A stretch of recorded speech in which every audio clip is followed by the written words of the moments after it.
And Hey everybody, welcome back to the Spirac. This is Mars. I'm here with my boy Petey. Say what's up, Petey. hey, what's going on? Today we're going to be taking a look at the Lobo teaser trailer for Supergirl. Select the please, drop it. Ready, set, and here we go.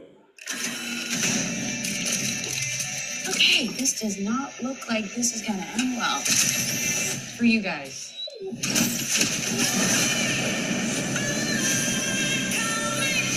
What was it like to lose everything in a day? Kurtok didn't die in a day. Gods are not that kind. Oh, Lobo.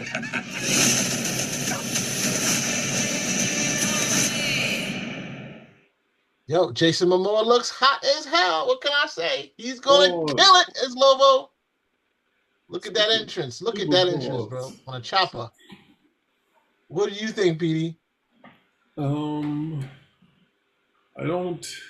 The hard part is, he looks cool. It looks like they got something right here, but you have to remember. I think people kind of lost what Lobo is.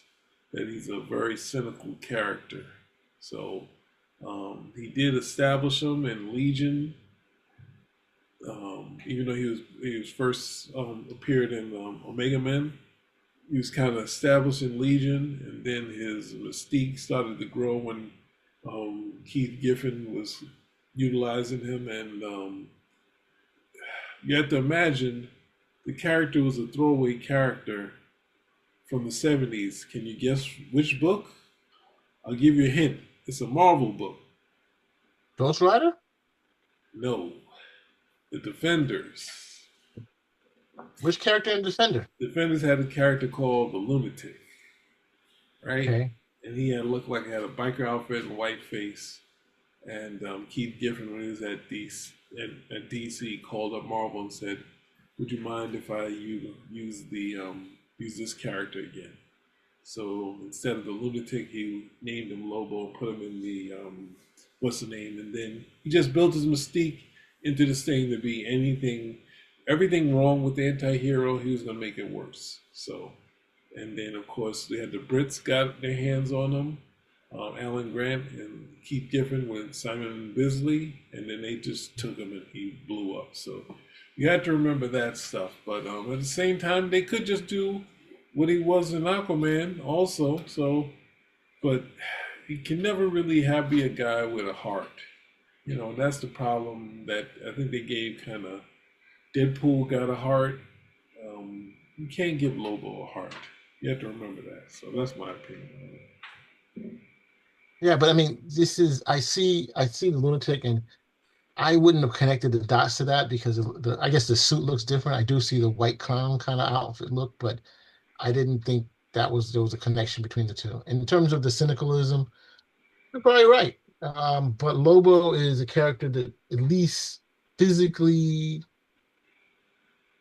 plays more towards Jason Momoa's strength than Aquaman did, right? I mean, when everybody said when they chose Jason Momoa to play Aquaman, that was like counter programming or I mean something you just did not expect. But when you said Lobo, even Didn't he thought he was matter. The doing thing was a huge success. Yeah, but even he thought he was playing Lobo when he first said, "Hey, we got a DC role for you," and he's like, "Oh, Lobo?" And they said, "Nah, it's Aquaman." He's like, "What? I don't know about that, but yeah, look, you're You're gonna be right, but at the same time, it was big. And the only problem is that they needed him not to be successful so they could do in the second one, so he could do this. Yeah. So I mean, look, James Gunn looked it up and said, "Hey, we're going to give this guy." He's been talking about it the whole time, so he likes it. He thinks this plays more towards what he is. I guess he doesn't have to really do it's not a big stretch, right? Because you're playing who I am. This is my role, right? It looks like the same location as the freaking Guardians of the Galaxy. Like it literally uses the same sets. Like Nowhere, no man, nowhere, something it's like that. total. That's Jason. That's just criminal. It's just really bad. So Why? It keeps costs down, right? I mean, look, you're basically knocking the guy because he's going to bring in some of the elements of things that he's done before. Every director does it. This worked once, we'll do it again. You know, so you can't. yo, You can't. The question is, does this new movie work with this new set? And it looks as though it will. You know, So I don't have a problem with that. I'm all for it. I think Jason Momoa kills it. I think this movie, Supergirl, Woman of Tomorrow, if you read the comic, there's a bit of a surprise there, but I think that if they make some changes, constructive changes, I think it will be a pretty big hit going forward. And the Superman franchise is going to be hot. I don't know if it's going to make a billion, but it's definitely making the 600-700 million range. So that's my take on it. And They're I expecting think, big things, but Marvel has a bunch of stuff that's coming out too.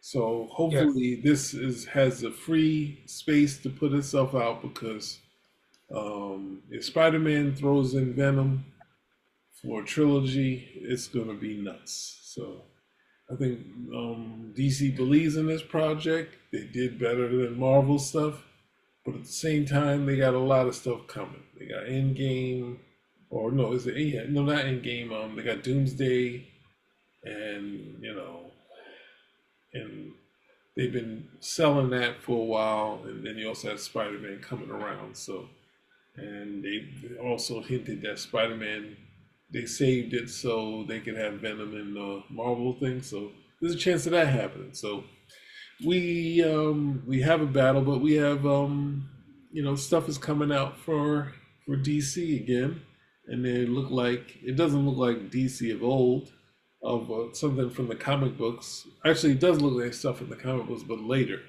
like it looks like it's